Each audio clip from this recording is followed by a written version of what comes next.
welcome to the Busy Bug Homestead. So today I'm going to be doing a Floral Design Friday that I am so excited for because these flowers came from my garden. And I have been waiting and waiting all winter long to be able to say I grew my own plants. Now, it is a little early for sunflowers in our area. The ones that I seeded at the recommended time, they are still really small. These sunflowers that I have here, the two stems I have here, these are actually from our compost pile. So what we had done was we had composted all of our fall stuff, our ornamental corn, our sunflower stalks, pumpkins, all of that. Composted it, threw compost on top of it, and then in March we moved the compost pile for aesthetics because it was like right in the middle of our yard. And we ended up with this massive field of sunflowers. It went through a couple of frosts in March, and now they're about ready to burst. They're blooming. So these are my first two blooms I have here. I decided to cut them and get them in an arrangement before they fizzled out because there was plenty to take its place. I've also got some calendula, the flashback calendula mix that I got from Baker Creek that I have growing in various parts of my garden. I've got some, I believe they're bachelor buttons. A bunch of this stuff came out of the wildflower area that I threw down just a random thing of wildflower seeds. And so those are also starting to bloom. I have some Cosmo leaves here. They haven't started budding yet, but this one, I didn't feel bad about cutting this one because it's actually growing in my walkway where I don't want it. So I cut this one to use in this arrangement. I've got some Dusty Miller and a couple of stems of Snapdragons. And they're not super long stems. I don't need them to be that long for this arrangement because this is going to be the vessel I'm putting it in. I got this at Hobby Lobby. They had all their metal stuff 50% off. So I grabbed this cute little vase to put my arrangement together in. So I'm just going to start building. I know I'm probably going to end up with a bee or two on these flowers while I'm going. The bumblebees have been insane. Oh, I also have salvia. Speaking of bumblebees, it was really hard to get in there and clip because apparently all of the bumblebees were sleeping on my salvia. So I got in there and I eventually got a couple of stems clipped. I didn't get the prettiest stems because they were sleeping on them, and I'm not going to take a flowering bed away from a bumblebee. So I've got a couple of salvia as well. So I'm going to work those in. But I'm just looking to make a very pretty, very meadowy looking arrangement to use on our outdoor table. I like the idea of having arrangements kind of placed around the yard so that pollinators can still come by and utilize the flowers that I took out of the garden from them. And also I think it's really pretty, very sweet to have out by the girls' play area and on the dining table where we have barbecues. So I'm going to get into making this arrangement and we'll see what we end up with all these beautiful things I've got here.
right, so there we have it. That is my first bouquet made with only flowers I picked off the property.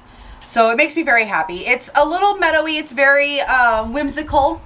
I've definitely done more formal looks, and I didn't want something formal for my first arrangement. I wanted something that kind of speaks to us as a homestead. We are very whimsical. We're very, I've got wildflower patches anywhere. I leave weeds up because I think the flowers are pretty and I like to watch the bumblebees dance on them. I've got a whole patch just right there that you can't see that is covered in what I believe is called bindweed. And it's beautiful. When it blooms, it looks like the morning glories, but they're a little bit, I think they're like different colors, like they're a specific color. I haven't done a whole lot of research into it because I'm not taking it out. I love it. So I wanted my first arrangement from property flowers, from homestead flowers, to represent the homestead itself. And for me, the representation of the Busy Bug Homestead is whimsy and finding magic in nature and my kids playing in the fields of wildflowers. Like, that's pretty much what makes me happy. So that's going to be it for us today, and thank you so much for stopping by, and we will see you next time. Bye!